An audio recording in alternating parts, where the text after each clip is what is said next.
সম্মানিত খয়রাতি ট্রেনিং সেন্টারের সদস্যগণ, আজকে আমি আপনাদেরকে শিখাবো কিভাবে খয়রাতি থেকে ডিজিটাল খয়রাতি হওয়া যায়। আজকে আমি আপনাদেরকে শিখাবো কিভাবে একজন ব্যক্তি ডিজিটাল খয়রাতি থেকে একবারে রিয়েল খয়রাতিতে রূপান্তরিত হওয়া যায়। চলুন তাহলে জেনে নেওয়া যাক কিভাবে আমরা খয়রাতি থেকে ডিজিটাল খয়রাতিতে কনভার্ট হব। এই পর্যায়ে আপনাদের সামনে আমি পরিচয় করিয়ে দেব খয়রাতি ট্রেনিং সেন্টারের এমডি মহোদয়কে। আমাদের সামনে এখন আপনাদের সামনে বক্তব্য পেশ করিবেন খয়রাতি ট্রেনিং সেন্টারের এমডি মোহাম্মদ আইনুল খয়রাতি। পরিচয় করে দেই। আসুন স্যার, আসুন আসুন, এখানে আসুন, এখানে বসুন স্যার, প্লিজ প্লিজ বসুন, সিট ডাউন। এখন আপনাদের সাথে কথা বলবেন লাল খয়রাতি মোহাম্মদ আল খয়রাতি।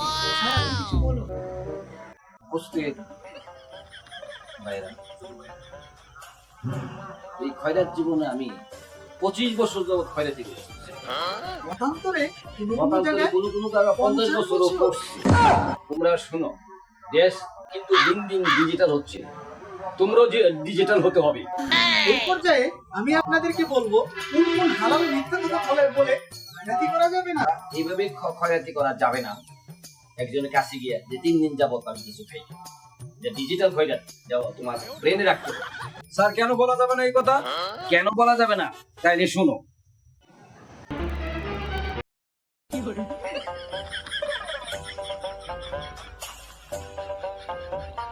আচ্ছা, 3 দিন যাবত কিছু খাইনি বাবা, কিছু দেন।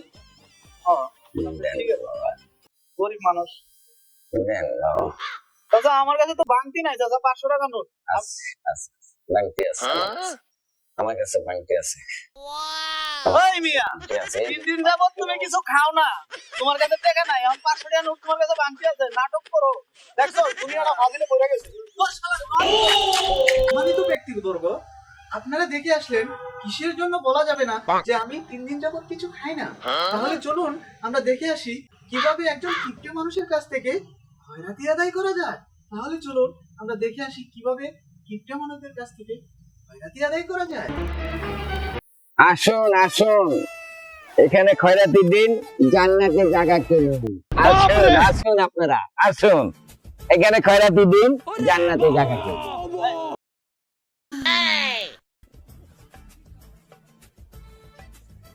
জীবনে তো কম পাপ করি নাই, দুদিন পরে যেমন বই রে দেখি জান্নাতে একটু জায়গা টাকা কিনে রাখি, মরলে তো জায়গা টাকার দরকার পড়ে।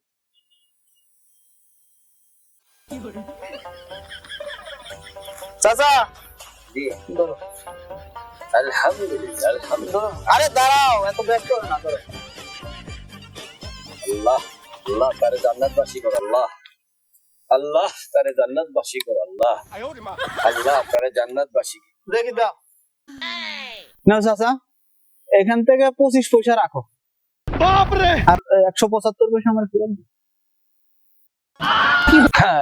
একটা দুইটি আমার নিয়ে আমার একটা বছর ধরে ফেরত দিতাম পরে মাতালে বাচ্চা আমার কি ভাগ হয়ে যাচ্ছে, বলার দুইটা করে ঠান্ডা দিন সত্যি কি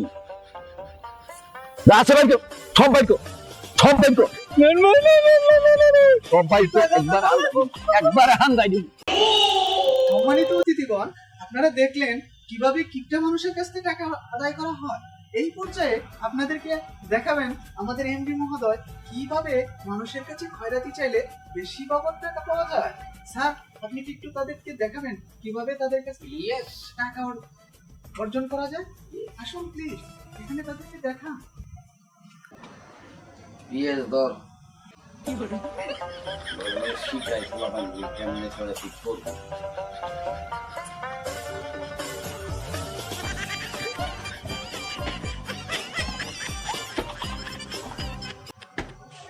সম্মানিত অতিথিগণ, আপনারা দেখলেন স্যার কিভাবে দেখিয়েছেন কিভাবে একজনকে একবারে পঙ্গু বানিয়ে তোলা যায়, কিভাবে মানুষের ইমোশনের মধ্যে মুইতা দিয়া ঠুকু ইমোশনে আঘাত করে তারপর টাকা পয়সা আয় করা যায়।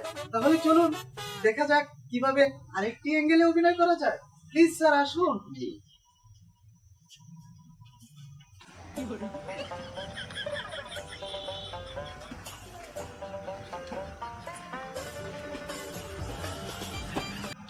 এই পর্যায়ে আপনাদের সামনে আমার স্যার কিছু নিজস্ব প্রতিভা প্রদান করিবেন।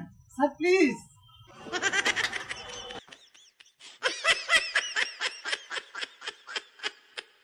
তাহলে এবার আসুন দেখে নেই কিভাবে বেশি বর্গ ব্যক্তিদের কাছ থেকে টাকা আদায় করা যায়।